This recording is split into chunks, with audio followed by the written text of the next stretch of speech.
Bonsoir à tous et bienvenue sur ITV 19h45, le journal à la une de l'actualité. Les sachets plastiques font perdre au Sénégal plus de 5 milliards de francs CFA. La loi portant interdiction est pourtant entrée en vigueur depuis le 20 avril dernier. Mais l'UNACOIS Yessal alerte sur l'utilisation de ces sachets plastiques toujours constatés. Suite et pas fin de la série de bradage du littoral de Guédiawaye, plusieurs collectifs dénoncent l'attribution de terres à des magistrats et au syndicat des impôts et domaines. Reportage ce soir sur l'île de Ngor. Tous les ans, en cette période, elle refusait du monde à cause de la chaleur, mais le coronavirus a faussé le calendrier, obligeant ainsi les gérants à revoir les conditions de travail. Et vous allez le voir, elles ont été améliorées au grand bonheur des quelques usagers qui fréquentent encore l'île.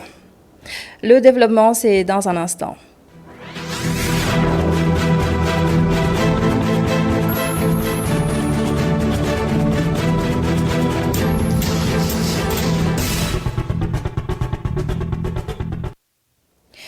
La problématique des sachets plastiques est toujours d'actualité. L'UNACOIS Yessal révèle que l'utilisation de ces sachets plastiques font perdre au Sénégal plus de 5 milliards de francs CFA.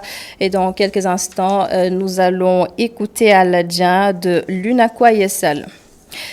Créé hier, le Front Multilutte d'Oïna a déposé ce matin une lettre d'information à la préfecture de Dakar, en plus d'une demande de sitting pour jeudi prochain à la place de la Nation.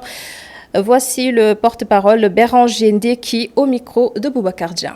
Aujourd'hui, nous sommes là présents pour notifier au préfet du dépôt de notre lettre d'information pour lui faire savoir qu'il y aura un sitting qui sera tenu le jeudi prochain de 15h à 19h. Tout ça pour dire aux gouvernants, nous exigeons le paiement à 145 travailleurs des 14 mois d'arriérés que PCCI et Sonatel doivent au travail de PCCI. Exiger le paiement par l'État de 49 mois dû aux travailleurs de ABS Sénégal et leur dédommagement et leur redéploiement par l'État. Exiger que les étudiants de Victime AFIP Canada payent à chacun des 200 étudiants victimes les dommages et intérêts qui s'élèvent à 1 million, payés à chacun d'eux. L'arrêt de la spoliation foncière à Balabougou, au nodi foncier, la restitution des terres aux paysans et pasteurs de la localité.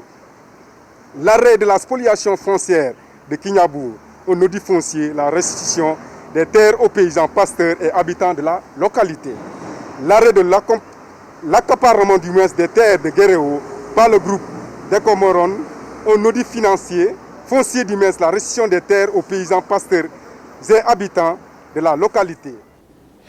Et nous retrouvons Aladien de l'UNACOIS Yessal en conférence de presse cet après-midi. L'UNACOIS a révélé que l'utilisation des sachets plastiques faisait perdre au Sénégal plus de 5 milliards de francs CFA. Regardez. Au Sénégal, l'épilogue, c'est à la suite d'un vote à l'Assemblée nationale de la loi numéro 2015-09 du 4 mai 2015. Nous sommes persuadés que la rigueur à sa mise en exécution affectera autant les opérateurs économiques que les consommateurs. Cependant, avec l'apparition de la Covid-19 depuis le mois de mars, le gouvernement, par le biais du ministère de l'Environnement et de la Protection de la Nature, y a apporté une mesure d'assouplissement dans l'application de certaines de ces dispositions. À partir des informations reçues de nos membres de l'intérieur du pays, des saisies ont été opérées à Kaolack, Sédhiou, Kédougou, Thiès, Tambacounda, Ziguinchor et à Dakar, notamment à Tilène.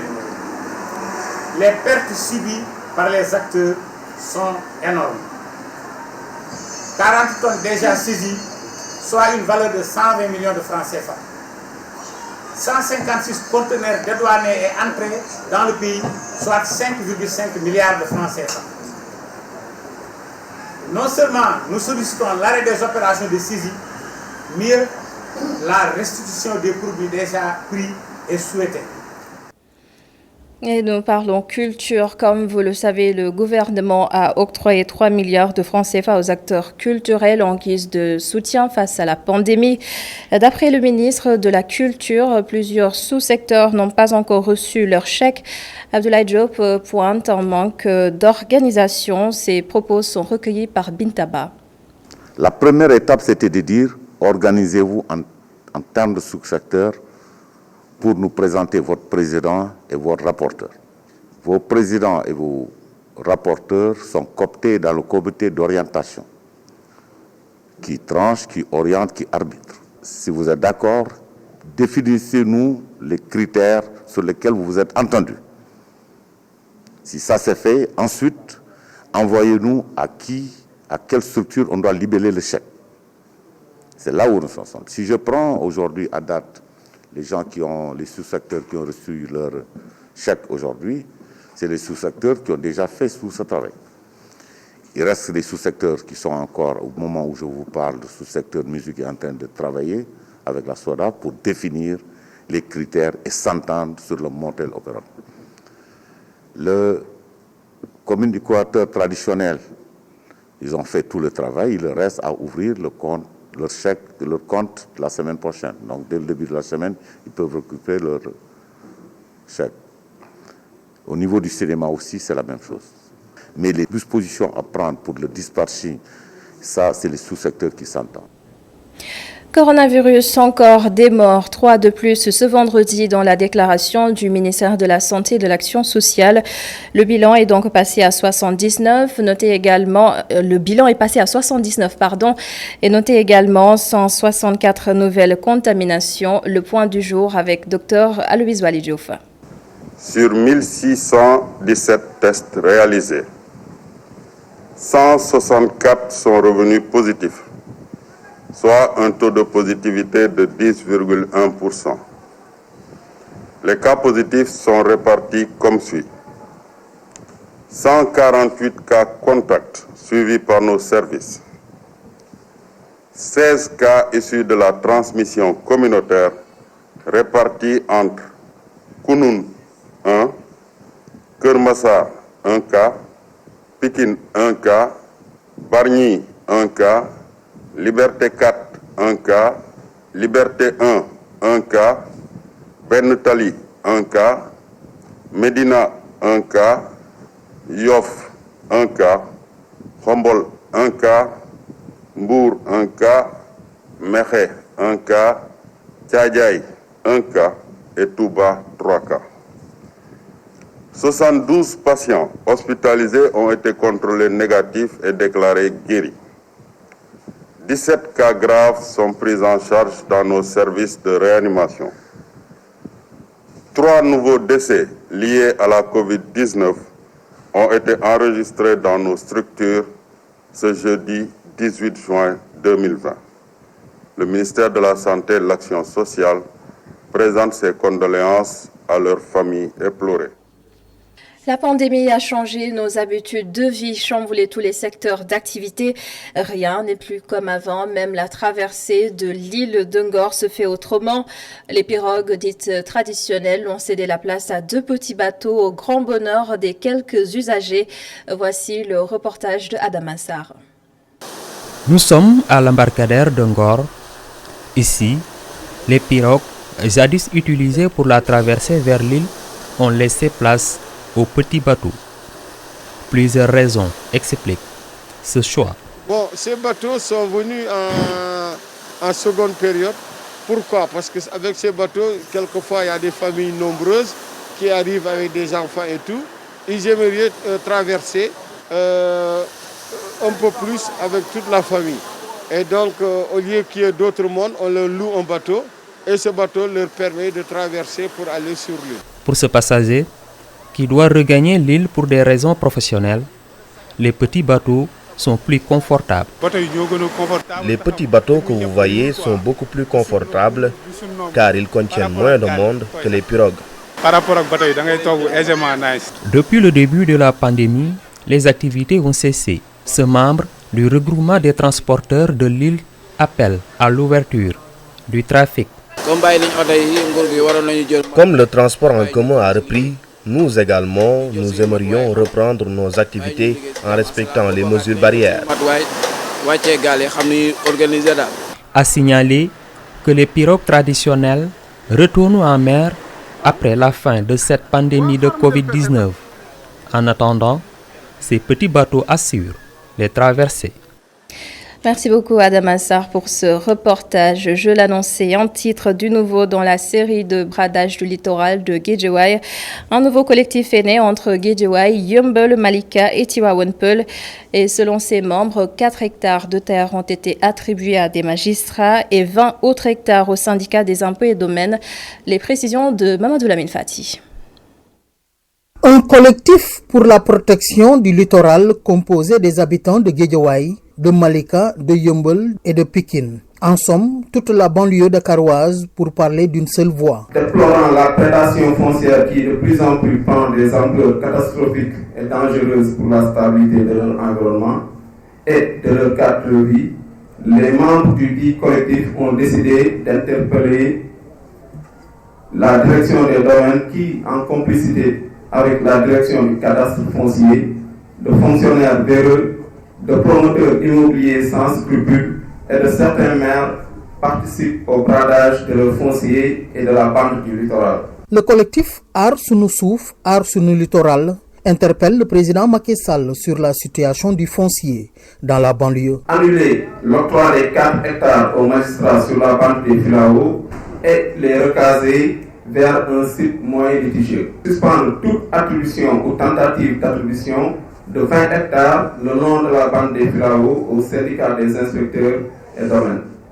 Commanditer un audit des Filao, un audit foncier sur la gestion du foncier par la DGID.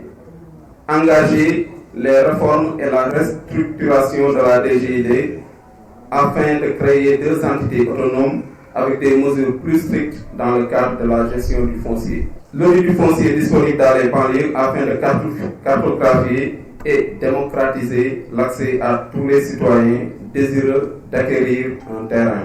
L'interdiction de toute spéculation foncière sur le littoral et dans la zone des Niayes par souci d'équité intergénérationnelle afin que les générations futures puissent disposer d'un environnement sain.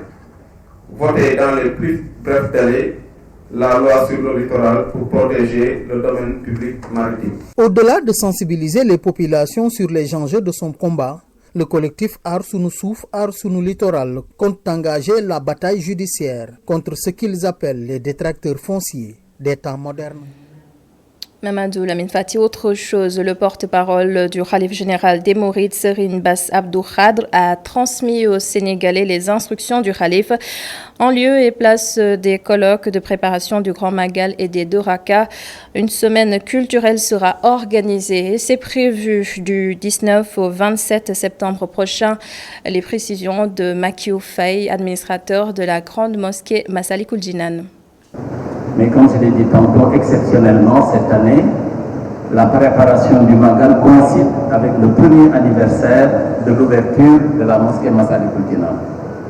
Et nous voulons, d'ailleurs dans un autre entretien certainement beaucoup plus élargi, avec toutes les composantes de ces manifestations, à savoir le courriel des 2 Rakas, des 2 nuits de Dakar et le courriel des 2 Rakas qui commémore la prière de Cheikh Ahmadou Bamba sur l'océan et l'ouverture de la grande mosquée pour en faire une grande semaine culturelle, certainement qui débutera entre le 19 du mois de septembre jusqu'au 28 qui coïncide avec l'ouverture qui coïncide avec l'anniversaire de l'ouverture de la mosquée Massalikul Jinan. L'on parle beaucoup de nouvel ordre mondial, mais quelle serait la place du Sénégal dans cette nouvelle configuration? Le fondateur d'Africa Jom Center, Aliou Tine, déclare qu'il est temps pour le Sénégal de redéfinir ses secteurs prioritaires. Regardez.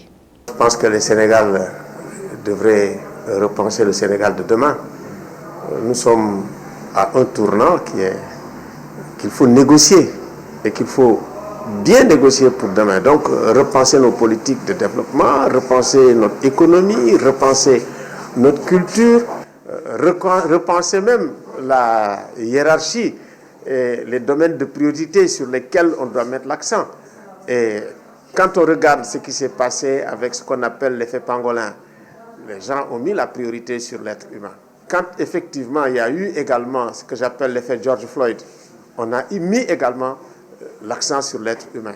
Mais il me semble que le paradigme humain est en train de revenir en force et que le développement doit être centré sur le bien-être, sur la santé, sur l'éducation, sur tout ce que pendant des dizaines d'années, la Banque mondiale, le FMI et la plupart des organismes internationaux de financement ont mis de côté. Et il me semble que ça, c'est indispensable. On a vu le rôle des États aussi. Le rôle des États était fondamental partout dans le monde avec la pandémie. Donc, dire moins d'État, mieux d'État, il me semble que c'est dépassé. Donc, on va vers un nouveau paradigme. Mais ce nouveau paradigme, il faut effectivement le repenser ensemble. Ce nouveau développement, il faut le repenser ensemble. Ce nouveau tournant, il faut le négocier ensemble. Et dans le reste de l'actualité, l'ONU a voté une résolution sur le racisme. L'ambassadeur du Sénégal aux Nations Unies soutient que cette démarche démontre à la communauté internationale que la cause, ou plutôt la vie des Noirs compte. Colisec, que je vous propose de suivre. La vie des Noirs compte. La progression fulgurante de l'incitation à la haine et la discrimination basée sur la race, en particulier à l'encontre des personnes d'ascendance africaine, marque un coup de frein aux principes fondamentaux d'égalité et de non-discrimination.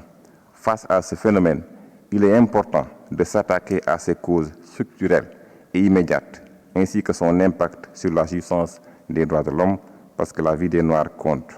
Le Sénégal est d'avis que nous devons tous nous remobiliser en vue de faire barrage au racisme qu'il faut rejeter et condamner sous toutes ses formes et manifestations, parce que la vie des Noirs compte. À l'heure où le monde est bouleversé par des épisodes douloureux et de racisme systémique, le Conseil des droits de l'homme est encore aujourd'hui l'endroit que le monde regarde pour qu'enfin cessent ces actes qui n'ont que tant duré et pour qu'enfin la Déclaration universelle des droits de l'homme devienne une réalité partout dans le monde pour les peuples des Nations Unies. La vie des Noirs compte. Je vous remercie, Madame la Présidente. Et voilà, c'est la fin de ce journal. Merci de l'avoir suivi. Merci à toute l'équipe de la régie. Restez avec nous. Khalifa Diaraté revient pour la suite de la totale, le bloc d'information. Bonsoir et je vous donne rendez-vous demain, 19h45, pour un autre journal.